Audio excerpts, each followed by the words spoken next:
Hello students, myself Devendra Lakhnautra और मैं आज आपके सामने प्रेजेंट हूँ नए दिन के साथ और आपकी फिज़िक्स के साथ। आज हम जिस टॉपिक के ऊपर डिस्कस करने वाले हैं वो टॉपिक हमारे एग्ज़ाम और पूरे चैप्टर के पॉइंट ऑफ व्यू से मोस्ट इम्पोर्टेंट है। तो हमारे टॉपिक का नाम है कूलम्स लॉ।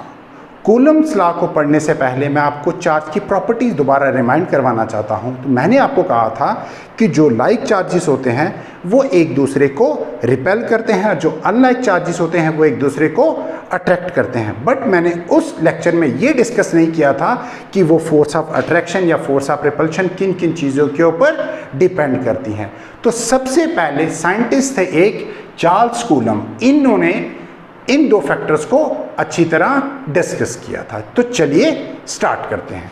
उन्होंने कहा था कि अगर आपके पास दो चार्जेस हैं, एक आपके पास है Q1 और दूसरा है आपके पास Q2 और उन दोनों के बीच का डिस्टेंस है R।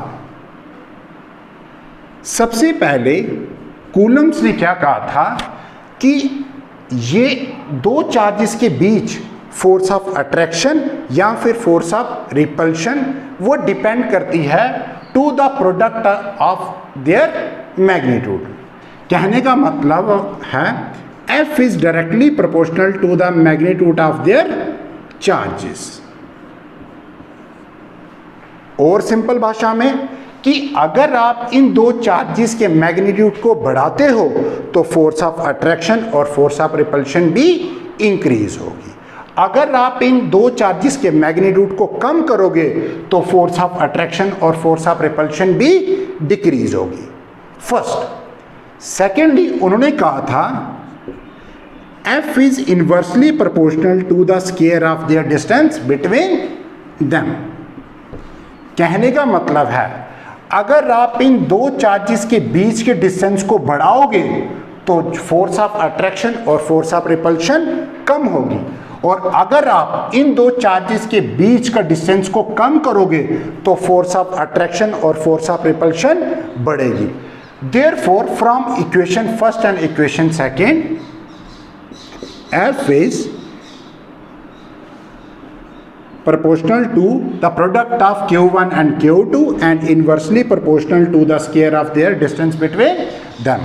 इस प्रोपोर्शनलिटी कांस्टेंट को हटाएंगे तो एक हमें कांस्टेंट डालना पड़ेगा, that is K and F is K Q1 Q2 upon R square. यहां पे K आपके पास है इलेक्ट्रोस्टैटिक फोर्स कांस्टेंट और K की वैल्यू होती है K is equal to 9 into 10 raised to power 9 newton metre square पर coulomb square. Also K is also equal to 1 upon 4 pi E not. 1 upon 4 pi तो कांस्टेंट है हमारे पास, और E नॉट क्या है? E नॉट को बोलते हैं electrical permittivity of the free space.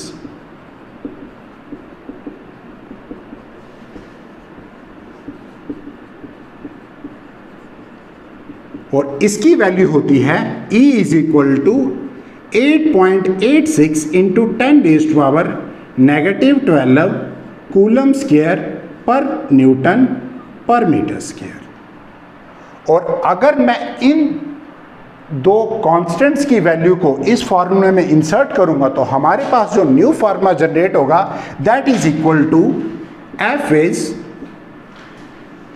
K F is 9 into 10 raised to power 9 Q1 Q2 upon R square. पहला फार्मूला तो ये जनरेट होगा और दूसरा फार्मूला हमारे पास जनरेट होगा, सिंपली हमें वैल्यू ही इंसर्ट करनी है। दूसरा फार्मूला हमारे पास बनेगा 1 upon 4 pi E naught Q1 Q2 upon R square.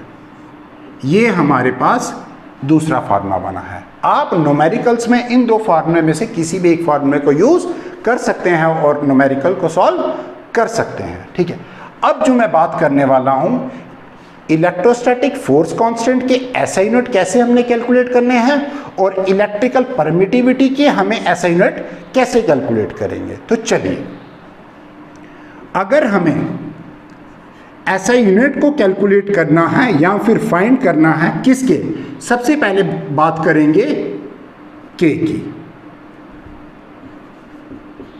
जो कि इलेक्ट्रोस्टैटिक फोर्स कांस्टेंट है। तो we know that according to Coulomb's law F is equal to K Q1 Q2 upon R square. We know that force का unit होता है Newton, के find करने हैं, चार्ज का होता है कूलम, सेकेंड चार्ज का भी कूलम, अपॉन डिस्टेंस का होता है metre, therefore metre square. Cross multiply कीजिए, newton metre square, K is equal to newton metre square पर कूलम स्क्वायर। ये हमने कैलकुलेट किए SI unit of electrostatic force constant और कंप्लीट मैग्नीट्यूड के साथ लिखेंगे K is equal to 9 into 10⁹ newton metre square पर कूलम स्क्वायर। अब हम इलेक्ट्रिकल परमिटिविटी के एसआई यूनिट्स को फाइंड करेंगे, वो भी कूलम लॉ से ही ड्राइव करेंगे। वी नो दैट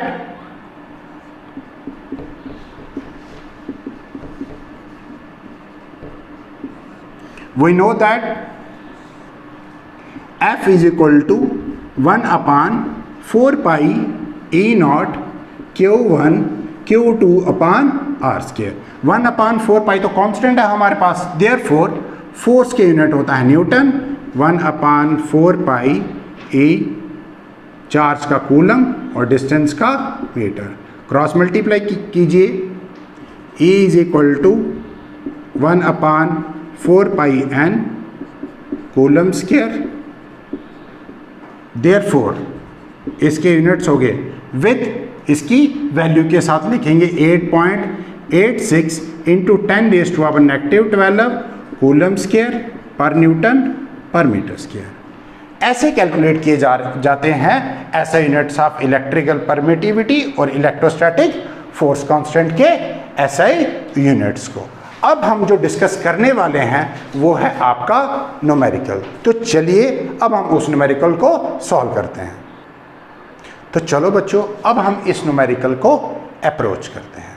ये न्यूमेरिकल क्या बोलता है कि अगर आपके पास दो स्मॉल बॉडीज हैं, उनको एक दूसरे के साथ रब किया जाए तो उन दोनों के ऊपर equal and opposite pairs create होंगे और उनके ऊपर जो फोर्स ऑफ अट्रैक्शन लग रही है वो कितनी लग रही है, F is equal to 3.7 into 10⁻⁻13 newton. और उन दोनों के बीच का डिस्टेंस कितना गिवन है, D is equal to 5 into 10⁻⁻8 metre. तो आपको क्या कैलकुलेट करना है कि कितने इलेक्ट्रॉन्स एक बॉडी से दूसरी बॉडी में ट्रांसफर हुए हैं। तो सबसे पहले आपको यह पता होना चाहिए कि चार्ज कितना क्रिएट हुआ है। तो इस न्यूमेरिकल को आगे बढ़ाने से पहले मैं आपको एक चीज़ रिमाइंड करवाना चाहता हूं। मैंने आपको क्या कहा था कि जब भी हम एक बॉडी को दूसरी बॉडी के साथ रब करते हैं तो हमेशा charge equal and opposite pairs में क्रिएट होता है। कहने का मतलब अगर एक बॉडी में चार्ज क्रिएट हुआ होगा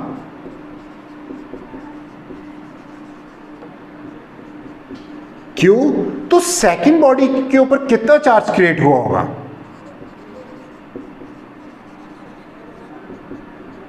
नेगेटिव Q। बट हमने क्या लेट किया कि उन दोनों का मैग्नीट्यूड सेम है। Q1 भी आपका Q होगा और दूसरा Q2 भी आपका Q होगा, बिकॉज दोनों चार्जेस का मैग्नीट्यूड सेम है। तो सबसे पहले आपको इन चार्जेस के मैग्नीट्यूड को कैलकुलेट करोगे, फिर उसके बाद आप नंबर ऑफ इलेक्ट्रॉन्स को कैलकुलेट कर सकते हो by the quantization of charge की प्रॉपर्टी से। तो चलिए, we know that the force of attraction between the two charge bodies और according to Coulomb's law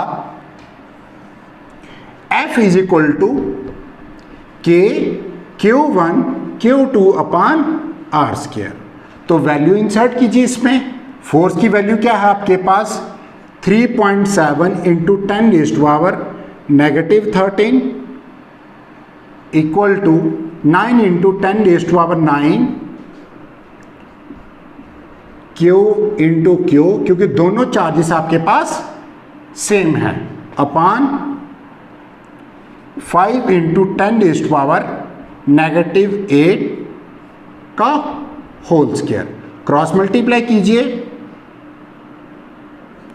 Q square is equal to 3.7 into 10⁻⁻13 into 25 into 10⁻⁻16 upon 9 into 10⁻⁹।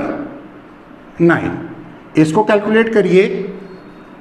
Q square is equal to, तो कितना आएगा, calculate करने के बाद आएगा 10.28 into 10⁻⁻38 coulomb. अब आपको क्या करना है, ये वैल्यू Q स्क्वायर की है, आपको एक चार्ज की वैल्यू को कैलकुलेट करना है। तो therefore Q is equal to under root 10.28 into 10⁻⁻38। तो अंडर रूट जब आप करोगे तो Q की वैल्यू आएगी 3.20 इंटू 10⁻⁻19 कूलम। सबसे पहले तो आपने चार्ज की वैल्यू को कैलकुलेट किया, बट अल्टीमेटली हमें नंबर ऑफ इलेक्ट्रॉन्स कैलकुलेट करने हैं। तो therefore we know that according to quantization of charge Q is equal to plus minus NE। Charge की वैल्यू आपने कैलकुलेट कर ली, आपको नंबर ऑफ इलेक्ट्रॉन्स कैलकुलेट करना है। E की वैल्यू हमें पता है, Q की वैल्यू सबसे पहले आपने कैलकुलेट की 3.20 इंटू 10⁻⁻19 कूलम, और E की मैंने आपको बताई थी E is equal to 1.6 into 10⁻⁻19 coulomb. तो यहां पे आपको कैलकुलेट करना है N और द नंबर ऑफ इलेक्ट्रॉन्स। तो वैल्यू इंसर्ट कीजिएगा 3. Q is equal to plus minus NE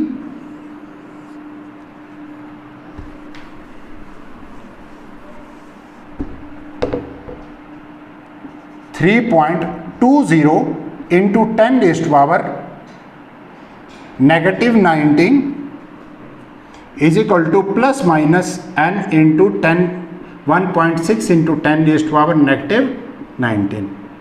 cross multiply करके डिवाइड करिए। N is equal to 3.20 into 10⁻⁻19 upon 1.6 into 10⁻⁻19 coulomb. Cut करके वैल्यू आएगी आपके पास approximately 2। Therefore N is equal to 2। तो आपकी जो N की वैल्यू यहां पे आई है दैट इज 2। कहने का मतलब है एक बॉडी से दूसरी बॉडी में जो इलेक्ट्रॉन ट्रांसफर हुए हैं उनकी वैल्यू है 2।